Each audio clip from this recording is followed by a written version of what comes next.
Bonjour à tous, bienvenue pour le webinaire EduRénov de présentation du programme et de bienvenue des nouvelles collectivités qui ont rejoint le programme. Merci à tous d'être là pour cet horaire un peu matinal. On va passer 1 heure ensemble pour parler donc des différents accompagnements possibles avec le programme EduRénov, qui a un seul objectif, c'est de faciliter la rénovation énergétique des bâtiments éducatifs, donc pour les collectivités. Je vais me présenter. Donc moi, je suis Maxime Lox, chef de projet communauté sur le programme EduRénov. Je vais vous faire une présentation à peu près d'une vingtaine de minutes, une demi-heure du programme, et ensuite on a la chance d'avoir un retour d'expérience très concret qui sera présenté par Sabrina Fontaine, directrice générale des services de la commune de Fourchambault, qui a été accompagnée dans le cadre du programme EduRénov par Marine Schrive, chef de projet au bureau d'études Indigo, qui est prestataire du programme EduRénov, qui a réalisé notamment, et d'autres personnes d'Indigo, un audit énergétique et un audit fonctionnel sur l'école de la commune de Fourchambault.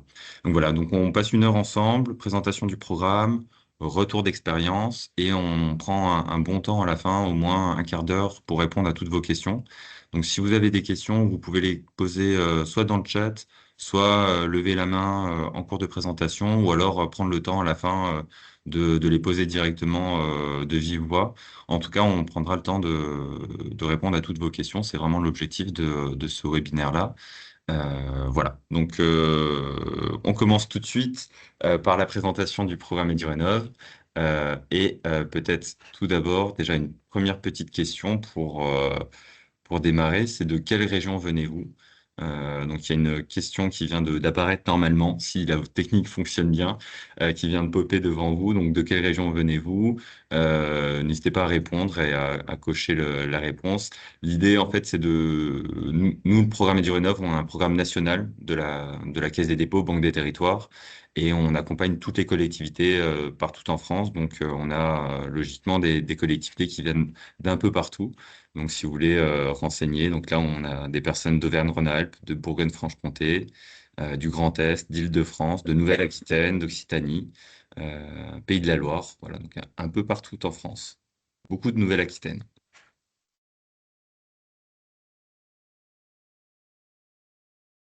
Donc, je me présente, Maxime Lox. Moi, je suis chargé de projet communauté EduRénov. Je travaille sur le programme EduRénov depuis environ 2 ans et j'accompagne les collectivités dans leurs projets de rénovation, notamment en animant des webinaires, en faisant des retours d'expérience et en répondant à vos questions sur les différents accompagnements qui sont possibles pour vous faciliter la vie autant qu'on le peut sur vos projets de rénovation avec des ressources, de l'ingénierie et du financement. Voilà, donc l'objectif d'aujourd'hui, c'est de vous présenter les accompagnements qui sont possibles, de vous détailler un peu les prestations d'ingénierie qui sont mobilisables et de vous détailler les offres de financement que l'on peut proposer et aussi de vous dire clairement qui contacter ou où trouver des informations de manière très opérationnelle. Alors, le programme EduRénov, c'est un programme qui a été lancé par la Banque des Territoires. Donc, on fait partie de la Banque des Territoires, qui fait également partie de la Caisse des dépôts, donc établissement public qui a plus de 200 ans, qui accompagne du coup les projets structurants du pays, notamment avec une ressource financière qui repose sur l'épargne pilotée, les livrets A. Donc, si jamais vous avez de l'argent sur un livret A, merci à vous, on peut l'utiliser pour faire des prêts aux collectivités sur différents sujets, sur le logement social également, mais aussi des prêts aux collectivités pour la rénovation des bâtiments scolaires, pour d'autres sujets, les réseaux d'eau, enfin plein de projets structurants, souvent très liés aux enjeux environnementaux et sociaux. Et il y a environ 2 ans et demi, la Banque des Territoires, en lien avec l'État, a souhaité du coup s'emparer du sujet de la rénovation des écoles parce que ça répond à des enjeux très, très précis. En France, il y a environ 50 000 bâtiments scolaires. C'est un parc de bâtiments très, très important.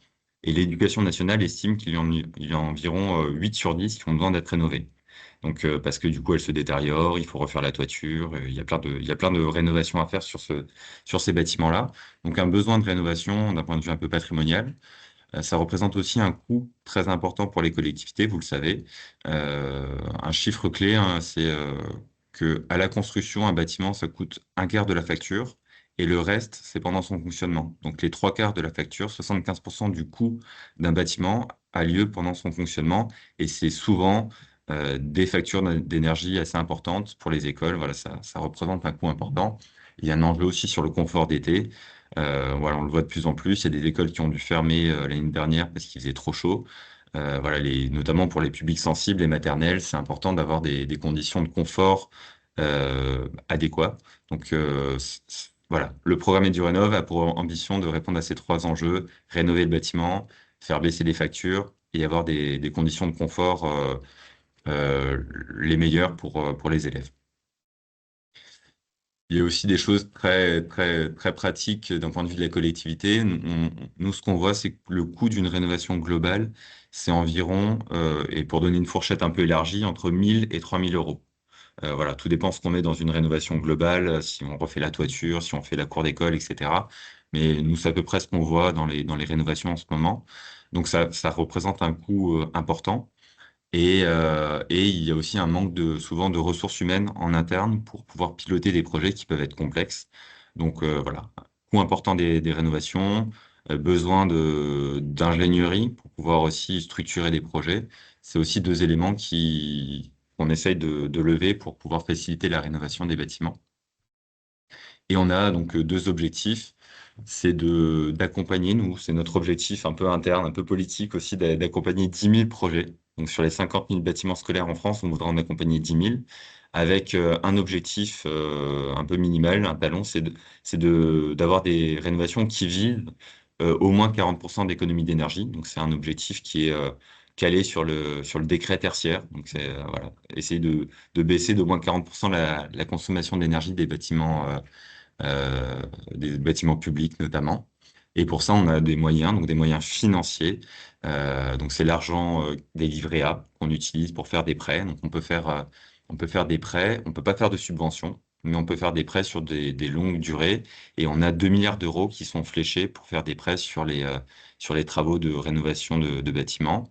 Mais on a aussi une poche d'argent, 50 millions, qui sont prévus pour financer des études d'ingénierie. Donc on peut là financer des études d'ingénierie à 100% directement en prenant, en payant des bureaux d'études qu'on a sélectionnés et en vous les mettant, en mettant leurs compétences à votre disposition pour vous aider à avancer dans vos projets.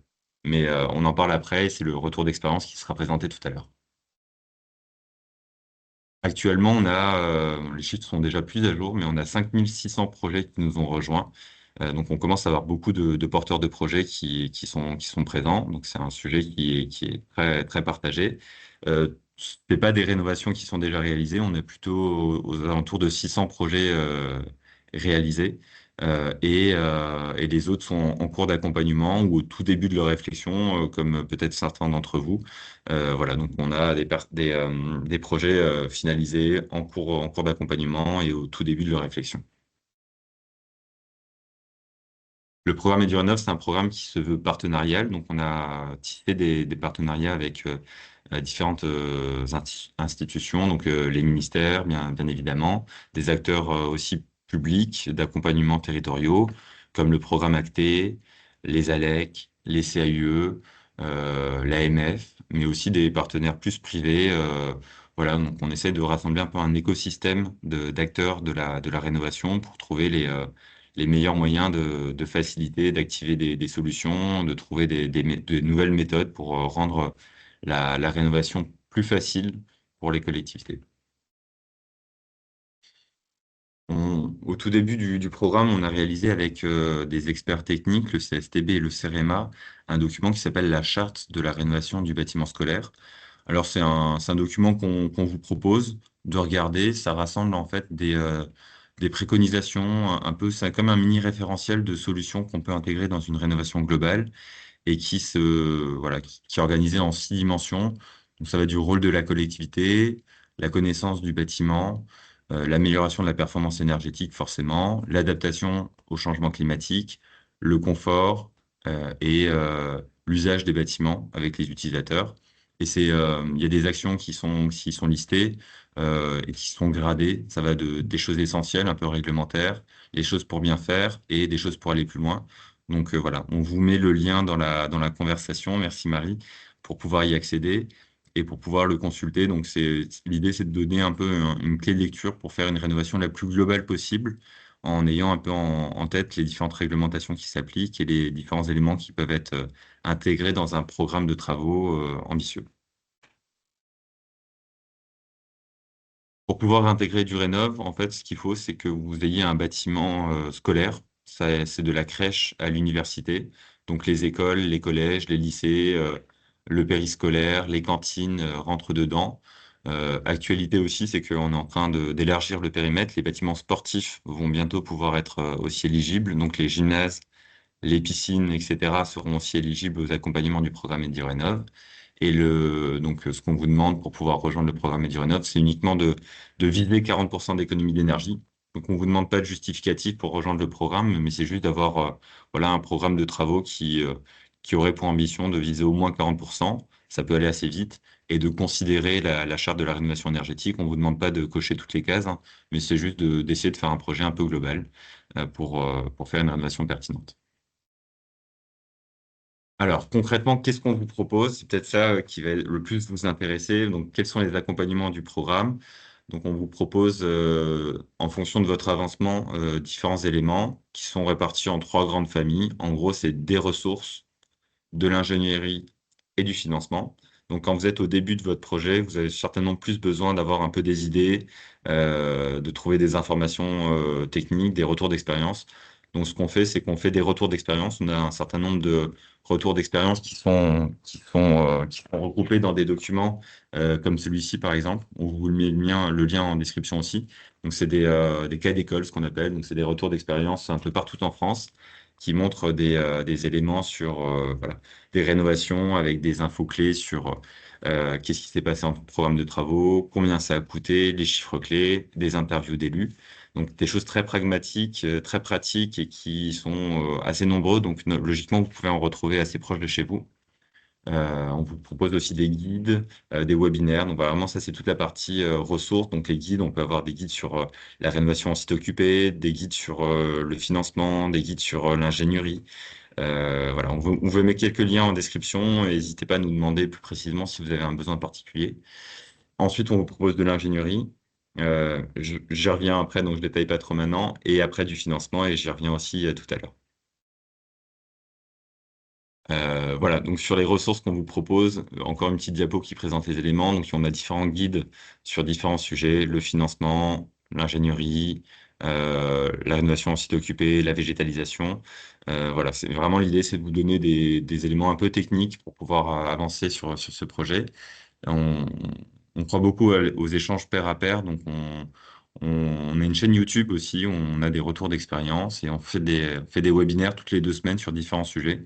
Donc là, aujourd'hui, on parle de l'accueil et de la présentation du programme.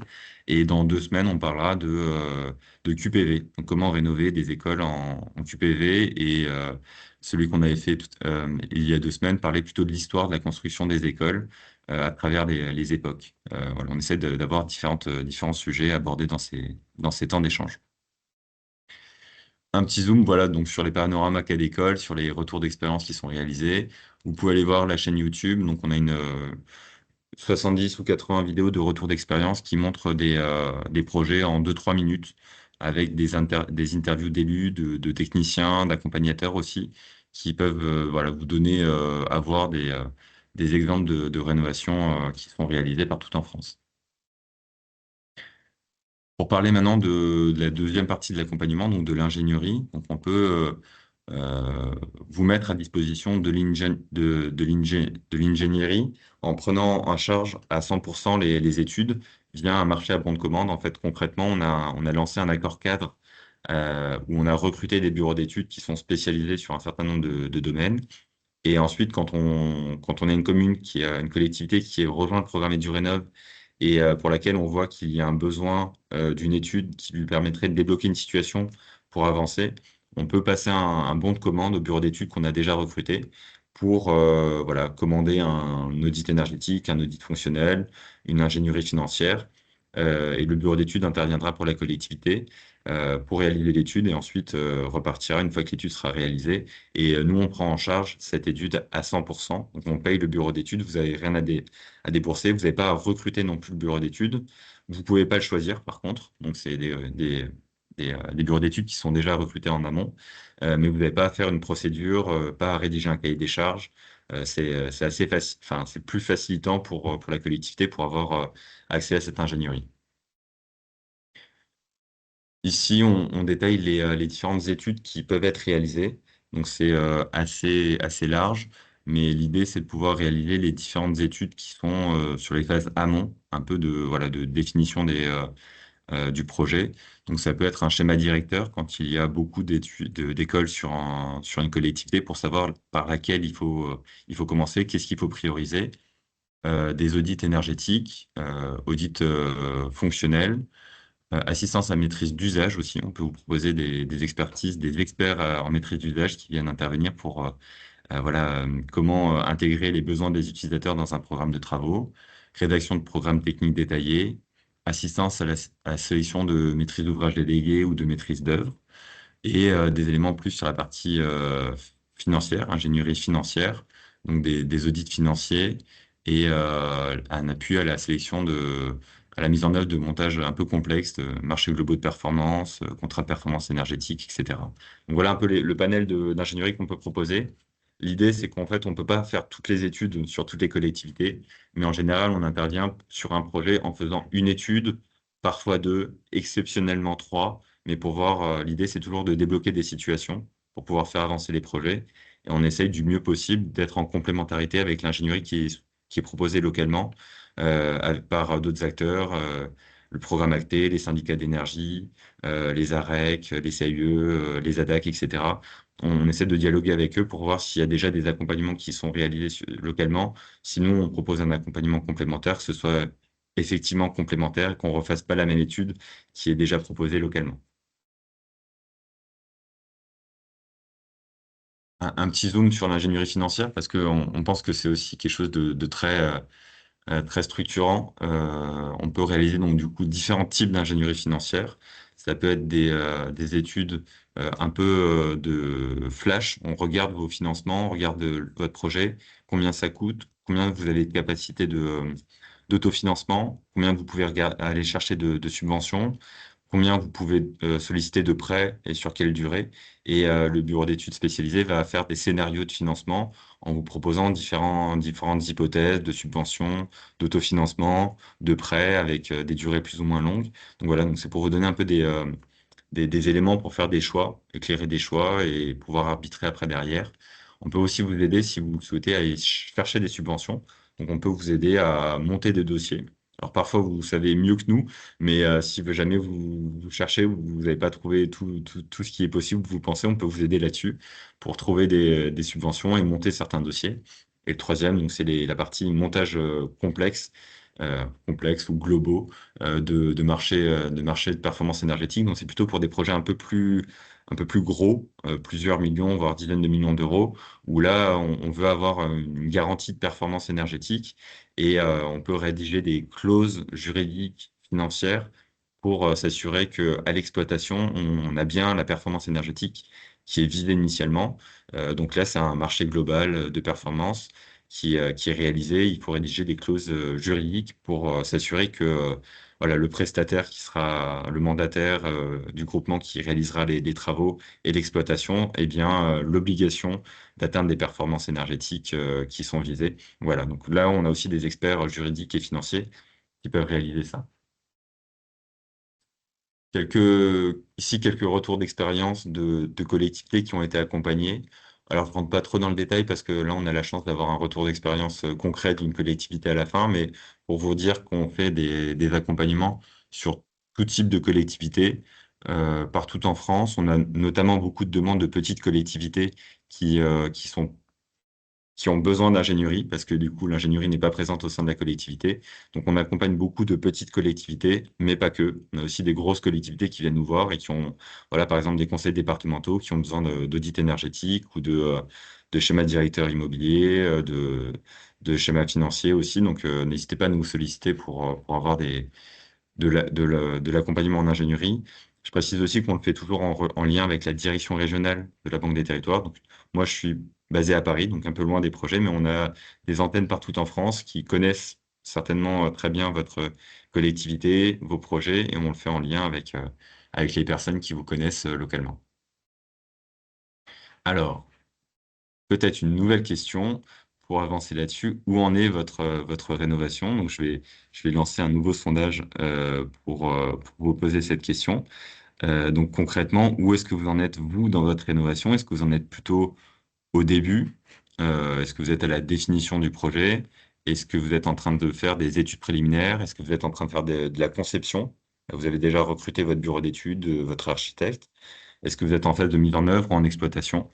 Donc pareil, vous pouvez répondre à la question et puis on verra un peu les réponses dans le chat.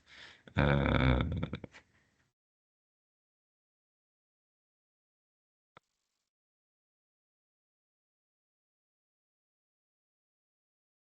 on a du définition de projet, études préliminaires, conception. Donc voilà, pour l'instant, c'est plutôt des phases plutôt amont des projets, plutôt de définition de projet. C'est pas surprenant si vous êtes là aujourd'hui, c'est que plutôt vous cherchez des informations et vous êtes au bon endroit. Ça, c'est une bonne nouvelle. Donc, si vous êtes en définition de projet ou en études préliminaires, on peut maintenant concrètement vous accompagner, que ce soit avec voilà, des ressources que je vous ai présentées ou de l'ingénierie. Et si vous avez besoin d'ingénierie, vous pouvez nous faire un mail. Très concrètement, nous envoyer un mail pour nous dire voilà, j'en suis à là dans mon projet, j'aurais besoin, je pense, de telle étude, est-ce qu'on peut faire un échange pour définir ça? On échange ensemble et ensuite, en fonction de notre échange, on active ou pas, mais l'idée, c'est quand même plutôt d'activer une mission d'ingénierie pour vous aider à avancer dans votre projet. Une information importante, du coup, on est toujours en lien avec nos collègues en direction régionale. Vous pouvez retrouver sur le site de la Banque des Territoires vos contacts régionaux. Donc l'idée, c'est qu'il y a une direction régionale de la Banque des Territoires partout en France et vous pouvez retrouver le contact des différents directeurs territoriaux de chaque département, de chaque territoire, qui pourra aussi vous aider sur votre projet. Pour les rénovations de bâtiments scolaires, ils savent tout à fait vous aider sur la partie financement. Si vous en êtes plutôt au début de votre projet, en phase de définition de projet, on peut continuer à échanger ensemble directement avec le programme EduRénov, notamment sur la partie des accompagnements et de l'ingénierie. Voilà. L'autre grand proposition qu'on peut vous faire, c'est de vous faire un accompagnement financier. Donc, on est la Banque des Territoires. Donc, le programme EduRénov fait partie de la Banque des Territoires. Et on peut vous proposer donc des prêts qui sont calés sur l'épargne pilotée, donc calés sur le taux du livret A. Et on peut vous faire donc des prêts à un taux qui est assez avantageux. En fait, on propose des différents taux pour les différents types de travaux qui sont réalisés. Donc le prêt avec un taux de base, c'est toujours calé sur le taux du livret A, qui est actuellement à 1,5% qui sera le cas à partir du 1er février, plus une marge, c'est la marge la plus faible qu'on puisse proposer à la Banque des Territoires, de 0,5%. Donc concrètement, on peut vous proposer un prêt avec un taux d'intérêt à 2% sur des durées qui vont de 20 à 60 ans. Donc, on peut que proposer des durées longues parce qu'on est sur une trajectoire voilà, de financement à long terme des projets. Donc, voilà, ce qu'on vous propose, c'est des prêts à 2% calés sur le taux du livret A et sur des durées qui vont de 20 à 60 ans. Si vous avez des questions vraiment sur le financement, là, c'est vraiment les personnes en direction régionale qui peuvent vous aider. Vous pouvez les contacter, elles viendront vous voir et elles vous feront une proposition de prêt avec le détail. Mais c'est vraiment les critères, c'est toujours pareil, c'est le taux du livret A plus 0,5% et sur des durées qui vont de 20 à 60 ans. On peut vous proposer aussi des taux fixes, parce que du coup, nous, on évolue avec le taux du livret A. Si jamais le taux baisse, on baisse. Si jamais il monte un peu, ben, on monte aussi. On peut vous proposer des prêts à taux fixes, mais là, les taux sont un peu moins intéressants. On est plus proche des taux du marché, plus autour des 3%. Alors, j'ai plus les chiffres en tête, mais c'est un peu moins intéressant d'un point de vue taux. Donc, ce qui peut être certainement le plus intéressant, c'est le taux calé sur le taux du livret A. Alors, autre question, et ça fera la transition avec la présentation du retour d'expérience. Concrètement, de quoi avez-vous besoin pour votre projet de rénovation? Est-ce que c'est de l'ingénierie? Est-ce que c'est des retours d'expérience? Est-ce que c'est du financement? Est-ce que c'est d'autres choses que je vais pas présenter actuellement? Là, vous pouvez écrire dans le pop-up qui vient d'apparaître, là, de quoi vous avez vraiment besoin. Est-ce que c'est plutôt voilà, des choses auxquelles on n'a pas pensé ou là, il y a de l'ingénierie qui vient d'apparaître. Est-ce que c'est d'autres choses? En tout cas, n'hésitez pas à nous le dire. Ingénierie, financement, ok, bon, bah, si c'est ça, on peut logiquement vous accompagner dessus. Et n'hésitez pas à nous faire un mail après cet événement pour nous dire concrètement comment on peut vous accompagner. Donc, quelle prestation d'ingénierie vous auriez besoin. Le financement, bah, du coup, si c'est vraiment ça, bah, n'hésitez pas à contacter directement les personnes en direction régionale de la Banque des Territoires pour leur demander une proposition de prêt et on sera ravis de vous accompagner dessus.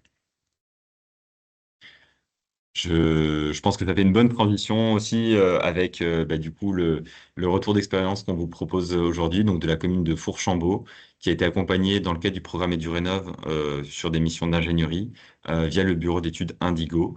Donc je vous remercie beaucoup Sabrine Fontaine, directrice générale des services de la commune de Fourchambault, et Marine Schrive, qui est chef de projet au bureau d'études Indigo d'avoir accepté de témoigner. Je vous passe la main pour la présentation du contexte de la commune et des études qui ont été réalisées.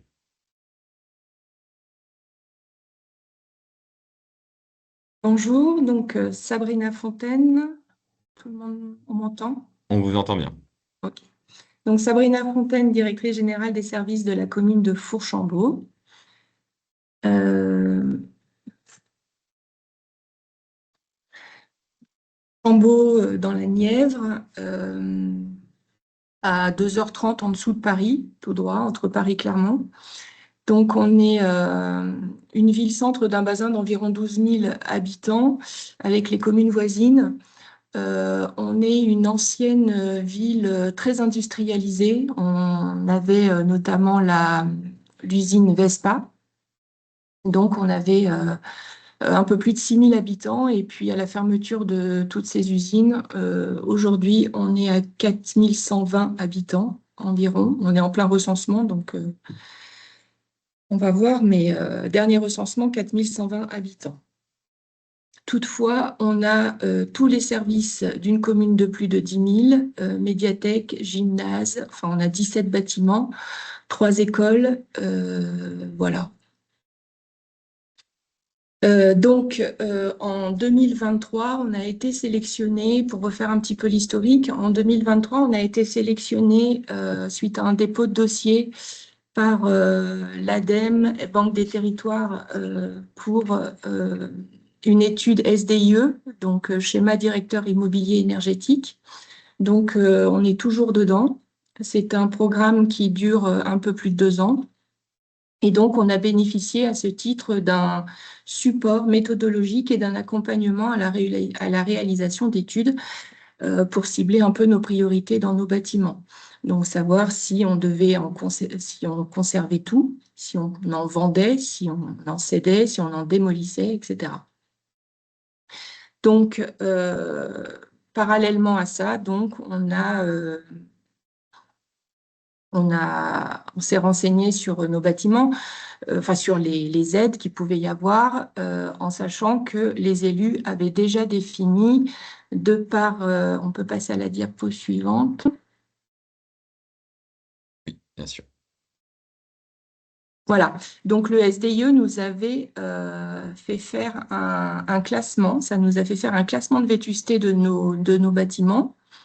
Et donc, on a pu voir clairement que les deux derniers en bas, maternelle Romain Roland, restaurant scolaire, avaient un indice de vétusté très très bas. Et donc, il fallait certainement s'y pencher et très fortement. Voilà, donc les élus ont convenu de cette conclusion. et donc avec une étude énergétique sur les chevilles, le bâtiment des Chevillettes. Donc vous avez un tout petit peu plus haut qui est à 57% de vétusté et on savait déjà qu'au niveau énergétique, il fallait faire quelque chose de par l'étude de nos factures énergétiques.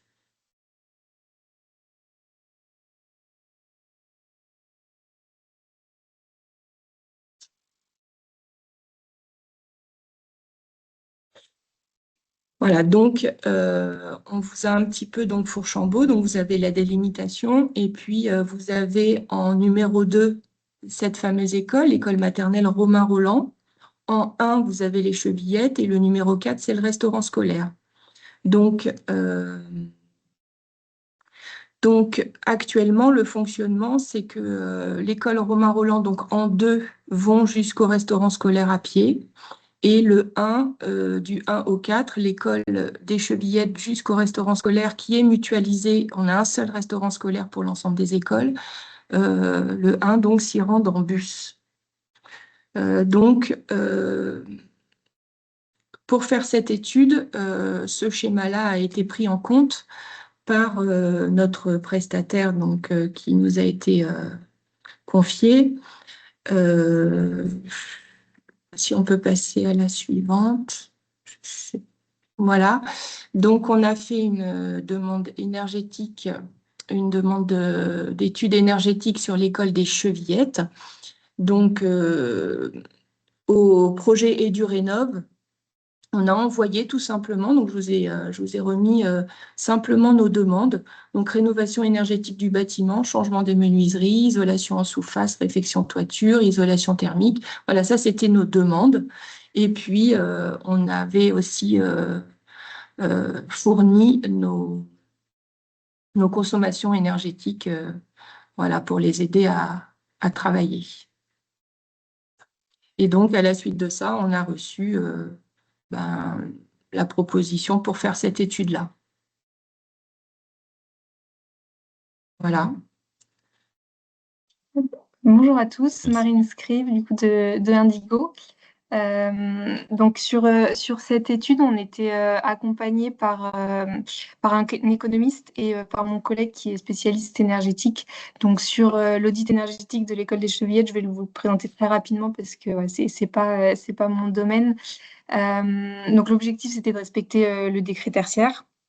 Et donc pour cette étude, on a fait un état des lieux. Donc on a regardé les caractéristiques du bâtiment, l'état du bâti, les répartitions, la répartition des déperditions.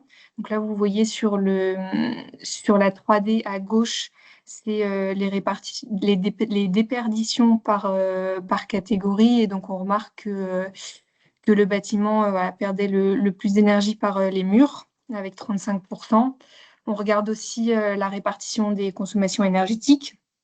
Et tout ça, ça nous permet de savoir où agir en priorité et de construire différents scénarios avec des niveaux d'intervention plus ou moins importants et de regarder les économies engendrées et le temps de retour sur investissement pour chaque scénario.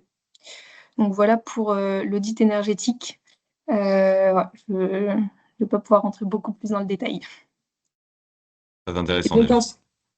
et donc ensuite, on avait un deuxième programme donc, sur l'école maternelle Romain Roland et le restaurant scolaire qui est le plus bas au niveau de la vétusté. Et donc, la question des techniciens et des élus était, est-ce qu'on détruit ce restaurant scolaire puisque son indice de vétusté était très bas? Et c'est une question qu'on se posait donc avec le SDIE. Est-ce qu'on détruit ce bâtiment et on en reconstruit un autre où on voit en fonction de nos bâtiments existants comment on pourrait réaxer? Et puis voilà. Donc l'étude, parallèlement à ça, pardon, on a l'école maternelle Romain Roland donc qui est en forme de L. Et actuellement, dans une L, il n'y a plus qu'une seule classe. dont l'institutrice part en retraite au mois de juillet de 2026. Et donc, on s'est dit que la prochaine classe irait dans l'autre aile parce que ça tient. Et puis, on pourrait utiliser cette aile-là éventuellement pour installer un restaurant scolaire. Et dans ces cas-là, abattre le restaurant scolaire dont le coût de rénovation serait beaucoup plus élevé que, euh, que le déménagement. Voilà, donc on est parti dans cette optique-là avec Indigo.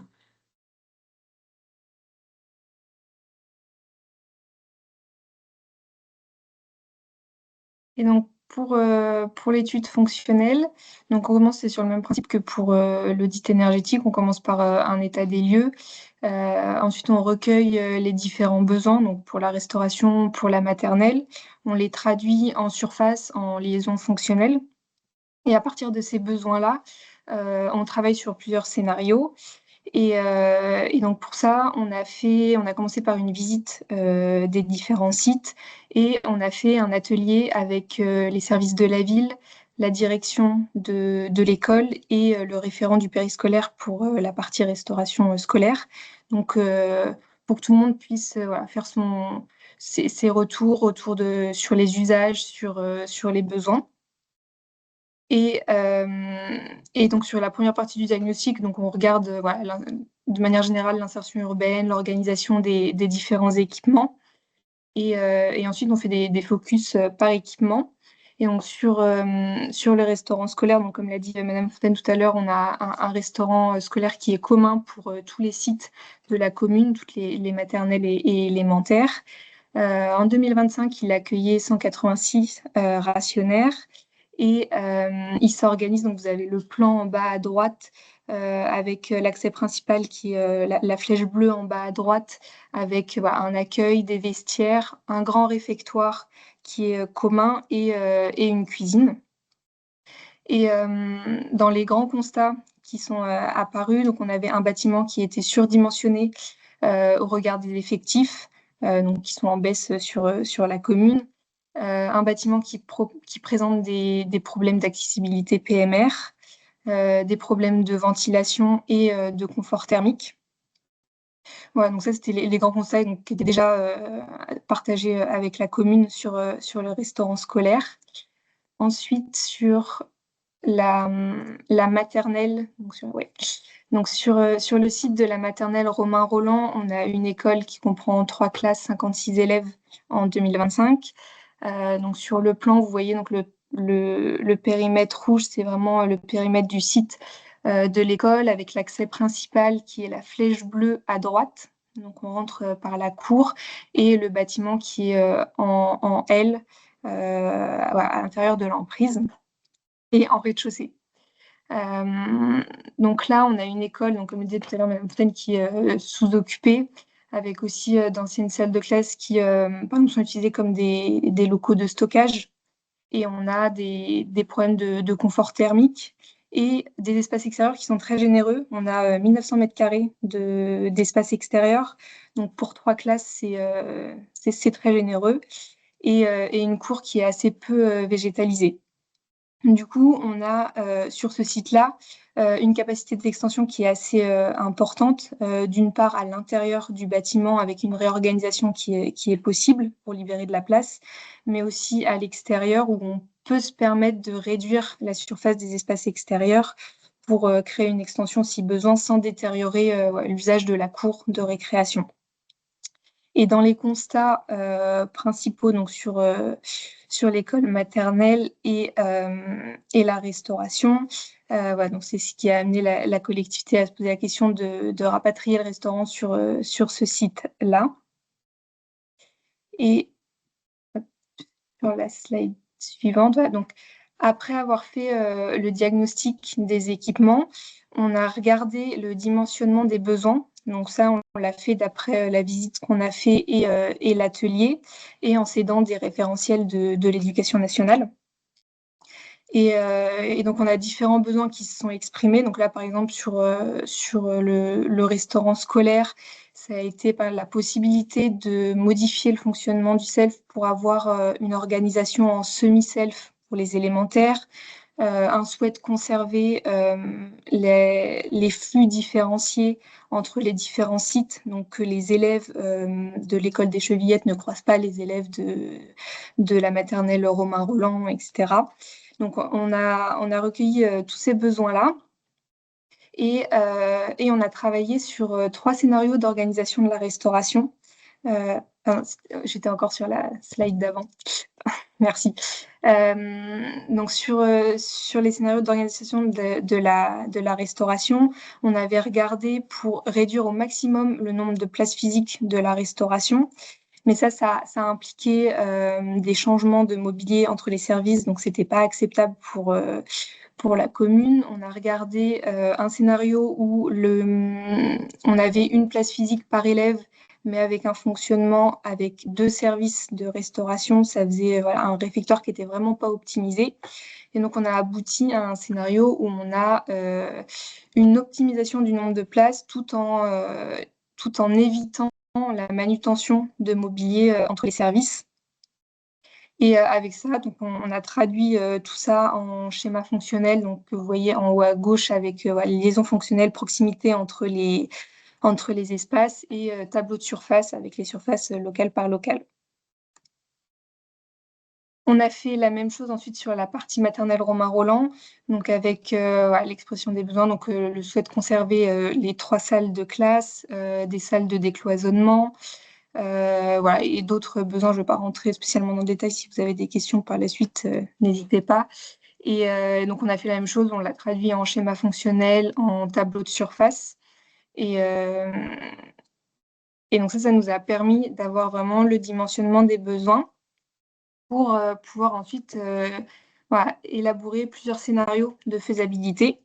Donc, quand on parle de faisabilité, là, on regarde vraiment la faisabilité fonctionnelle. Du coup, est-ce que le projet fonctionnerait correctement en termes de flux, de fonctionnement quotidien, de lumière naturelle, etc. Aussi de faisabilité spatiale. Donc, est-ce que ça rentre dans l'emprise donnée du site de la maternelle Romain Roland? De faisabilité technique. Donc là, sur cette étude-là, c'était assez sommaire, mais c'est est-ce que le bâtiment peut être restructuré? Est-ce que ça tient la route de changer l'organisation de l'intérieur du bâtiment? Et de faisabilité économique. Donc, on a travaillé 5 scénarios. Un premier scénario qui correspond, donc c'est celui que vous voyez au déménagement de la restauration sur l'aile arrière. Donc, c'est ce que vous voyez en vert en bas de l'école. Et donc là, ça nécessitait d'avoir une petite extension. Donc, c'est les pointillés rouges que vous voyez en bas du bâtiment. Et sur ce scénario-là, on avait un scénario qui fonctionnait bien, avec quelques points d'attention qu'on avait fait remonter. Donc, il y a la traversée. Donc, pour tous les élèves qui ne sont pas de l'école Romain Roland et qui vont à la restauration, ça nécessitait de traverser la cour pour accéder à la partie restauration qui se trouve à l'arrière de l'école. Sur la partie maternelle Romain Roland, on avait des espaces de stockage qui étaient un petit peu plus petits que ce qui avait été exprimé dans le recueil des besoins par manque de place selon cette restructuration-là. Et on avait aussi la nécessité de prolonger une grande voie de livraison à l'arrière du bâtiment pour livrer la cuisine de la restauration avec une grosse aire de retournement. Donc il y avait quelques sujets sur ce scénario-là. Et donc on a un économiste qui a chiffré le scénario et on est arrivé à 2 286 000 euros. Et on a aussi proposé à la commune un scénario 1 bis où juste on ne mettait pas l'extension et c'était juste pour se rendre compte l'impact de l'extension du bâtiment et la réorganisation dans la restauration que ça impliquait. Marine, je Ensuite, suis désolé, on a pris un tout petit peu de retard. C'est Oui, possible d'accélérer un petit peu à la oui, fin, quitte à revenir dessus sur les questions-réponses, mais comme ça, on garde quand même du temps pour les oui, questions à la fin. Merci, oui, désolé. je me dépêche. Donc ensuite, on a travaillé, donc le scénario 2, c'est la même chose que le scénario 1, mais avec l'extension, la restauration qui est sur l'autre aile. Donc voilà, donc là avec un coût de 2 700 000 euros, donc plus important parce qu'on a une extension en bas qui est plus grande, voilà, du fait de la réorganisation possible à l'intérieur. Et on a travaillé 2 derniers scénarios, donc le 3 et 4. Donc le scénario 3, c'était démolition, reconstruction de la restauration. Donc là, on partait sur une construction d'un bâtiment neuf avec des performances énergétiques RE 2020 et une réhabilitation énergétique de l'école maternelle Romain Roland, mais pas de restructuration et de réorganisation des locaux dans la partie école. Et donc sur ce scénario-là, on arrivait à un coût de 2 829 000 euros. Et un dernier scénario qui était la réhabilitation de la restauration. Donc pareil, réhabilitation énergétique et restructuration et réhabilitation énergétique de la maternelle. Et donc là, on avait un coût moindre de 1 684 000 euros. Et la dernière slide qui était juste, donc je rentre pas du tout dans le détail, mais voilà, on finissait par une synthèse comparative des différents scénarios en termes de coûts, de fonctionnement et de technique et d'opérationnalité. Donc voilà, on en est arrivé à la fin de l'étude. Merci beaucoup. C'est très intéressant. Désolé d'avoir un peu pressé pour accélérer. Je veux juste qu'on garde du temps pour les questions-réponses. Mais ça montre bien, du coup, l'intérêt de faire des études poussées dans le genre et notamment des études fonctionnelles qui sont voilà, pour dire que pour faire une bonne rénovation énergétique, il faut pas juste faire une rénovation énergétique. Les aspects fonctionnels sont vraiment essentiels à prendre en compte et je pense que l'étude qui a été présentée l'illustre bien voilà. Il faut faire un audit énergétique qui est vraiment essentiel. Maintenant, il faut qu'on se pose des questions pour la rénovation énergétique, mais tous les aspects de fonctionnement, surtout quand il y a plusieurs bâtiments, de voir ce qu'on peut faire comme extension, comme réaménagement, c'est ultra important. Et merci pour cette étude qui l'illustre bien, je pense, et qui a dû être utile pour la commune de Fourchambault. Madame Fontaine, peut-être dire ce que vous, juste avant de passer aux questions-réponses, du coup, ce que ça vous a permis d'avoir comme information. Est-ce que du coup, ça règle tous les soucis, enfin, est-ce que le projet est fait maintenant ou pas, ou il reste encore des choses à faire? Voilà. Où est-ce que vous en êtes maintenant? Alors, la slide, non, c'est pas la slide suivante. Voilà, donc là, aujourd'hui, on est en attente d'arbitrage des élus avec une reproposition des scénarios. On va leur remontrer l'intégration du plan d'investissement à établir. Et donc, Monsieur le maire, mardi dernier, a demandé à pouvoir demander une aide au niveau du montage juridique et financier du projet. Parce que donc financièrement, la commune est très très bien, hein. On est à 2,3 pour 2026, 2,3 années d'endettement. Donc on est très bien. Toutefois, c'est une habitude chez nous d'être très bien. Et voilà, donc il souhaiterait voilà, un petit peu frileux peut-être, et il souhaiterait avoir une proposition au montage financier par le programme EduRénov. Donc ça sera notre prochaine étape. Voilà. Pour l'instant, on n'a pas de choix sur les 4 scénarios. C'est à l'arbitrage en fonction de la proposition financière qui va être faite. On vous raccompagnera sur de l'ingénierie, effectivement, mais pas technique, mais financière pour faire des scénarios financiers en fonction Ça. voilà, du prêt, de subventions, d'autofinancement. Et c'est très logique que ça se passe comme ça. Nous, on est ravis de pouvoir le faire. C'est vraiment plus aussi dans le cœur de métier de la Banque des Territoires de pouvoir faire de l'ingénierie financière. Donc, on est ravis de le faire. C'est un peu exceptionnel qu'on fasse 3 études sur un projet. Moi, je le dis quand même parce que du coup, on le fait pas toujours. Mais là, c'est vraiment sur l'ingénierie financière, on a plus de capacité à faire des études.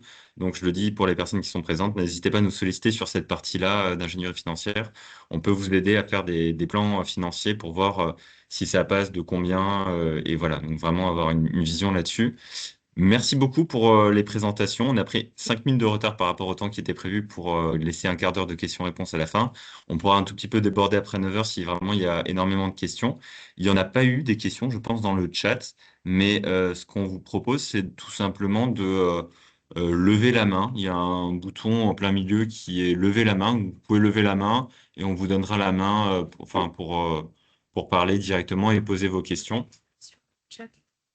Ah, il y a une question. Alors, est-ce que l'on peut prendre en compte dans le programme de rénovation de notre école quelques travaux d'extension préalables pour adapter légèrement les locaux, agrandissement limité de surface inférieur à 10% de la surface actuelle? Alors, tout à fait. Nous, dans le programme EduRénov, on peut accompagner les projets qui ne sont pas que de la rénovation. S'il y a de l'extension, ça, c'est tout à fait éligible aussi. Donc, si vous avez un programme de rénovation qui intègre de l'extension, on est ravi de de vous accompagner aussi en fonction de la taille de l'extension. Mais même dans certains cas aussi, c'est pas le plus courant. Mais si jamais on se rend compte que le bâtiment est complètement délabré, on peut aussi imaginer parfois des démolitions, reconstructions sur le même site. Nous, ce qu'on ne prend juste pas en compte, c'est quand il y a une construction neuve sur une parcelle qui est en dehors d'une parcelle déjà construite. Voilà, donc plutôt des rénovations avec extension, oui, et dans certains cas, une démolition, reconstruction sur site. Alors, une autre question. Bonjour, quels sont les délais pour lancer une étude de faisabilité avec étude fonctionnelle? Alors, très bonne question. En fait, ça dépend, mais souvent, c'est assez rapide. Le process, en général, c'est que du coup, vous nous faites. Alors, vous rejoignez le programme EduRénov, mais si vous êtes là, c'est que vous êtes certainement déjà dans le programme EduRénov. Ensuite, on fait un échange, du coup, avec moi ou avec ma collègue Philippine ou alors quelqu'un d'autre du programme. On essaie de recueillir un peu vraiment vos besoins. Qu'est-ce que c'est votre besoin? Est-ce que c'est une étude bien précise? Ou alors vous savez pas encore, il faut requestionner du coup, le besoin. Ensuite, si on valide ça avec la direction régionale, donc nos collègues en région qui sont associés aussi au projet, et ensuite, on passe le bon de commande au prestataire qui est déjà recruté. Donc là, il n'y a pas de mise en concurrence. Donc là, ça va assez vite. Donc on passe un bon de commande. Si le prestataire est disponible rapidement, on fait une réunion de lancement avec le prestataire. Donc là, en l'occurrence, ça a été avec Indigo. Et la prestation se déroule dans ce sens. Mais peut-être que Madame Fontaine, vous pouvez dire comment ça s'est passé pour vous. Ce sera peut-être plus pertinent que moi. Oui, tout à fait. Donc, en fait, notre première demande a été envoyée en juillet 2025. Alors, nous, on a eu juillet-août qui était dedans. Donc, il faut peut-être l'enlever. Du coup, ça avait pris un peu de retard. Donc, ça a repris le 5 septembre. En octobre, on a eu la visite du bâtiment avec Madame Scrive. Et en tout début décembre, on a eu la première la réunion de travail sur les premiers éléments. Vous me dites si je me trompe, hein, c'était ça, début décembre. On a eu les plans, la présentation que vous venez d'avoir. Voilà. Donc juste avant les vacances de Noël. Donc faut peut-être enlever juillet, août, et du coup, ça fait 4 mois en tout. Euh, mais le tout début, entre le moment où on envoie nos besoins, qu'on signe le dossier avec nos besoins, et ça se suit très très vite. 15 jours de temps, on a les premières visios pour réajuster nos besoins, avoir des échanges. Voilà, ça va très très vite. C'est l'intérêt aussi d'avoir du coup un marché à bon de commande. Les professionnels sont déjà recrutés, donc il n'y a pas la procédure de recrutement qui est réalisée. Donc ça, c'est l'avantage pour vous de ne pas avoir à rédiger de cahier des charges, à recruter, à mettre Mm. en concurrence, à comparer. Donc effectivement, ça peut aller vite. Parfois, ça peut prendre un tout petit peu plus de temps, mais globalement, ça se fait assez vite. Il y a d'autres questions dans le chat. N'hésitez pas aussi à lever la main pour poser les questions directement. On est dans un format plutôt d'échange, hein. Donc, il y a une question sur Bonjour, pour demander un accompagnement à la recherche de financement, montage de dossier, demande de subvention, il convient de contacter notre référent EduRénov régional. Alors là, la réponse, elle est plurielle. Vous pouvez soit demander à votre référent de la Banque des Territoires au niveau régional, donc les contacts qu'on vous a présentés tout à l'heure sur une diapo, soit nous le demander à nous directement. En gros, pour tout ce qui est ressources, etc., c'est plutôt nous. Enfin, sur les phases très amont, les webinaires, l'animation, c'est plutôt à du Rénov directement. Pour la partie ingénierie, vous pouvez nous demander à nous, donc moi, mes collègues Philippine, Siloé, soit nous directement ou à la direction régionale. Et après, sur la partie plus vraiment financement, là, c'est vraiment la direction régionale, donc les contacts régionaux. Donc, pour répondre à votre question, sur la partie vraiment ingénierie financière, soit à moi, soit à votre contact en région, les deux fonctionnent. Il y a une autre question et il y a une main levée. Donc, je réponds d'abord à la question du chat et après, on vous passe la main pour poser la question. Pouvez-vous proposer un accompagnement pour étudier l'opportunité de mettre en place un projet d'autoconsommation collective en lien avec une opération de logement riveraine du groupe scolaire? Alors, on peut faire des études sur des éléments énergétiques, notamment sur de la partie photovoltaïque. Logiquement, on s'arrête que aux bâtiments scolaires, sportifs. Si c'est en lien avec du logement, on fera peut-être un... Voilà, faut voir comment on réalise ça, mais la logique du programme d'accompagnement, c'est quand même de rester sur les bâtiments apprenants, scolaires, sportifs, donc bâtiments plutôt publics. S'il y a de l'intégration d'un logement, d'une partie logement, il faut voir si c'est une partie vraiment minimale ou alors majoritaire. Est-ce que du coup on peut le faire rentrer dedans quand même? Le mieux, c'est de nous demander de nous expliquer ça un peu plus par mail et on verra si ça rentre dans les clous. Je m'engage pas là. Désolé pour cette réponse de Normand. Voilà. Faites-nous un petit détail par mail pour pouvoir qu'on ait les bons éléments. La main levée de Romain Laminette, je vous en prie. Vous pouvez activer votre micro logiquement et Oui, bonjour. Ma question porte sur les marchés à bon de commande, puisque du coup, j'imagine que c'est national. ça Et fait du coup, la problématique en général, c'est que c'est des très grosses structures qui peuvent répondre à ce genre de marché à bon de commande. Donc, comment est-ce qu'on peut, est-ce qu'il y a des relais sur les différents territoires? Ou est-ce que c'est des gros bureaux d'études qui sont à Paris? Voilà, parce qu'il y a aussi des problématiques pour les très grosses structures, de souvent faire le même genre d'études et c'est pas toujours adapté aux petites communes rurales. Voilà, c'est ma question. Ok, très bonne question. Peut-être je fais un premier niveau de réponse et ensuite, Marine, je vous laisse aussi répondre pour donner le cas de Indigo. Effectivement, c'est plutôt des gros bureaux d'études et c'est inhérent au fait de pouvoir contractualiser avec des prestataires qui peuvent intervenir partout en France. On a plutôt du coup des bureaux qui sont basés avec leur siège à Paris, mais beaucoup ont des antennes régionales et connaissent quand même plutôt très bien les régions dans lesquelles ils interviennent. C'est souvent un peu moins des bureaux d'études de proximité comme vous pouvez connaître par ailleurs peut-être. Donc, mais ça reste quand même en général des bureaux d'études qui ont des antennes régionales et qui connaissent bien le territoire. J'en profite pour repréciser aussi qu'on a un autre mode de financement d'ingénierie qui est un peu moins pertinent, c'est du cofinancement. Si jamais vous voulez contractualiser avec un prestataire que vous connaissez par ailleurs, au lieu de passer par un bon de commande, on peut aussi faire des missions de cofinancement.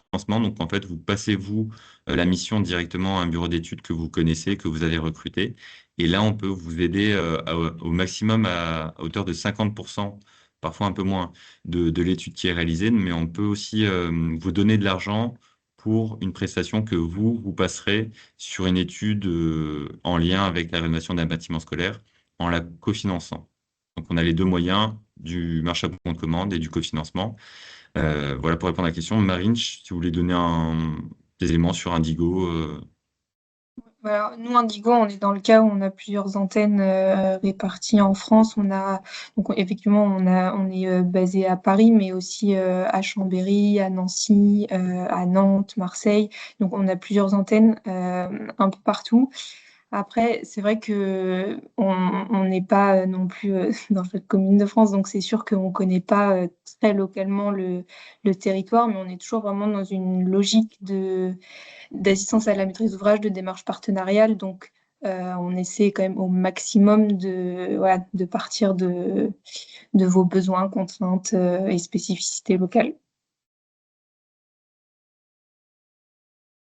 Merci. Et il y a une main levée de Malik Assouna.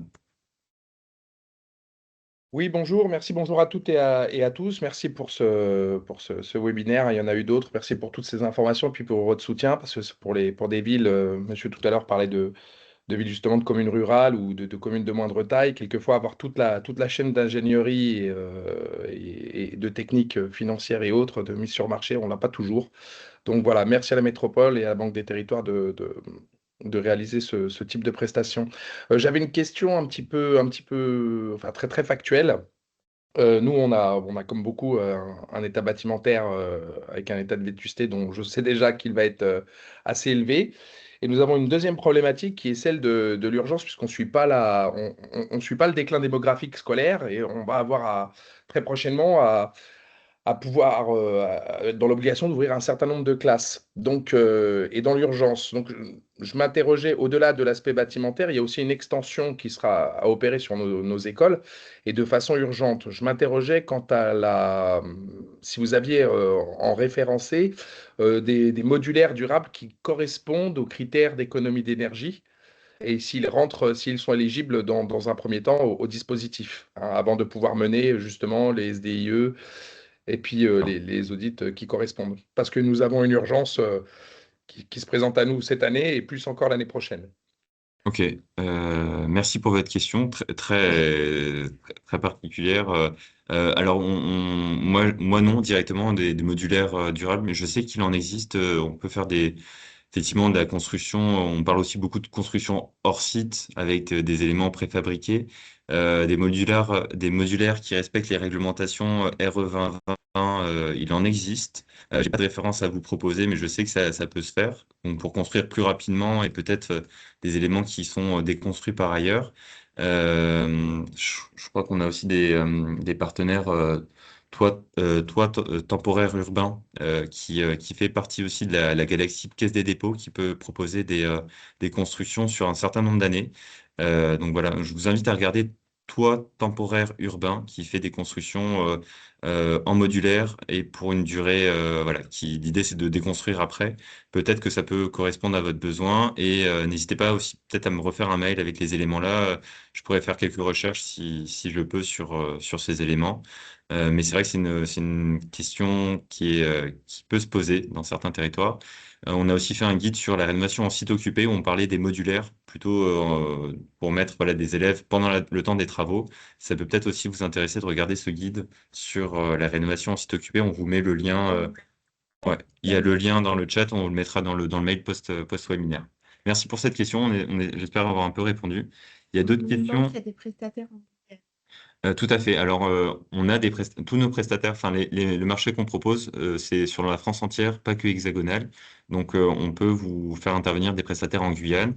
Et j'en profite pour dire qu'on fait un webinaire spécifique pour les Outre-mer dans quelques mois. Ça va peut-être permettre aussi de faire une. Alors, il y a encore des questions, mais on va les prendre. Partage. Ouais, je vais repartager mon écran. Donc, on propose un programme de webinaire sur le premier semestre. Donc, on a une 12 webinaires qui sont prévus sur le premier semestre 2026. Donc, aujourd'hui, on est le 23 janvier sur un webinaire de bienvenue. Ah, pardon, j'ai pas cliqué sur le bon bouton. Merci, Marie. Donc, on a un programme de webinaire. Donc, aujourd'hui, on est le 23 janvier sur le webinaire de bienvenue. Le 6 février, donc dans 2 semaines, on fait un webinaire sur les QPV, donc spécifiquement sur plutôt la politique de la ville. Pour la partie spéciale Outre-mer, donc le 27 mars à 15 heures, heure de Paris, on fera un webinaire spécifique sur les Outre-mer. On présentera du coup les accompagnements qu'on peut proposer spécifiquement dans ces territoires, notamment à La Réunion et Antilles, pour pouvoir vous accompagner. Mais l'ingénierie est valide aussi.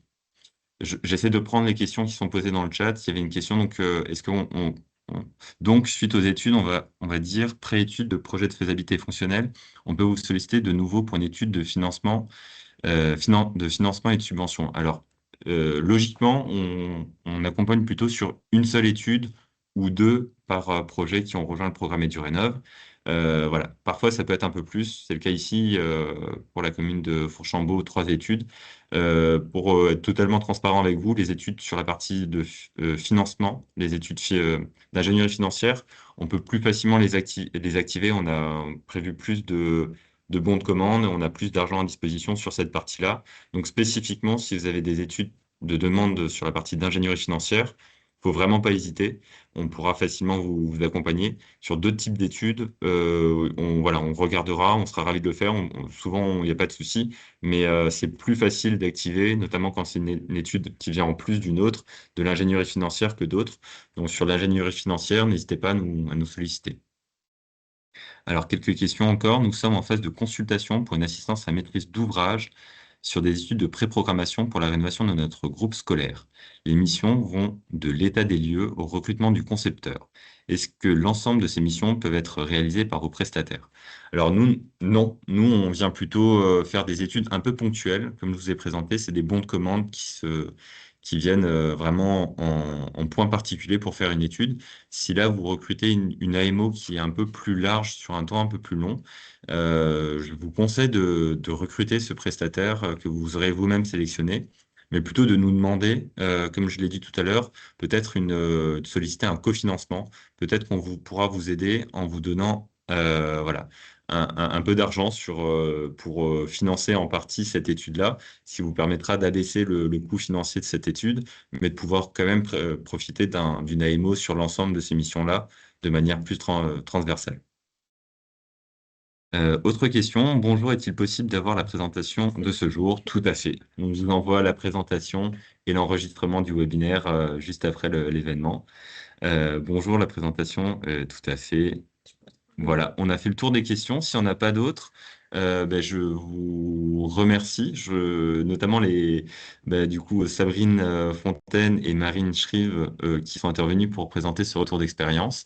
J'ai encore trois diapos de conclusion et ensuite on conclut le webinaire. Contactez-nous si vous avez des questions, si vous voulez solliciter une prestation d'ingénierie, vous nous faites un mail et puis après on fait un échange et on traite la demande. Le mieux c'est de faire ça. Si jamais vous avez des questions sur le financement, contactez votre direction régionale. Voilà, si c'est pas une question sur le financement, mais plutôt sur l'ingénierie ou les ressources, etc., faites un mail à edurenov@caisse-des-dépôts.fr. Si vous avez pas encore enregistré votre projet dans le programme, faites-le via le questionnaire démarche certifié qui est ici, ça prend 10 minutes. Si vous avez déjà un projet mais que vous voulez en mettre un autre, voilà, nous, on ne fonctionne pas par collectivité, mais plutôt par projet enregistré. Donc, si vous avez plusieurs projets, il sera pertinent d'enregistrer plusieurs projets dans le programme. On vous a mis le lien dans le chat. Les webinaires, je vous en ai parlé, donc n'hésitez pas à vous inscrire. Donc, le 6 février, on parle des rénovations en QPV, qualité politique de la ville. Le 20 février, ce sera sur les subventions, notamment les subventions européennes, qu'on oublie parfois. Le 6 mars, la rénovation des bâtiments sportifs. Voilà, je vous laisse regarder ce qui vous intéresse. Et pour reparler encore de l'ingénierie financière, donc n'hésitez pas à nous solliciter sur l'ingénierie financière. Notamment en ce moment, on a un partenariat avec le programme Acté. Vous pouvez candidater directement chez Acté si c'est plus simple pour vous, pour profiter de l'ingénierie d'EduRénov en lien avec Acté. Donc on peut prendre en charge ces prestations à 100%. Et avec le programme Acté, vous pouvez aussi, si cela vous paraît pertinent, créer un poste d'expert financier sur votre territoire qui pourra intervenir pour un certain nombre de collectivités. Mais l'idée, c'est de créer un poste dédié à l'ingénierie financière sur les territoires, comme il en existe des postes d'économe de flux ou des postes de conseiller en énergie partagée. Là, c'est un peu de nouveauté. On peut créer maintenant des postes d'experts financiers. Et là, c'est des postes qui peuvent être financés par la Banque des Territoires et du Rénov et Acté en partenariat. Une autre actualité, donc l'extension des accompagnements qu'on peut proposer aux bâtiments sportifs.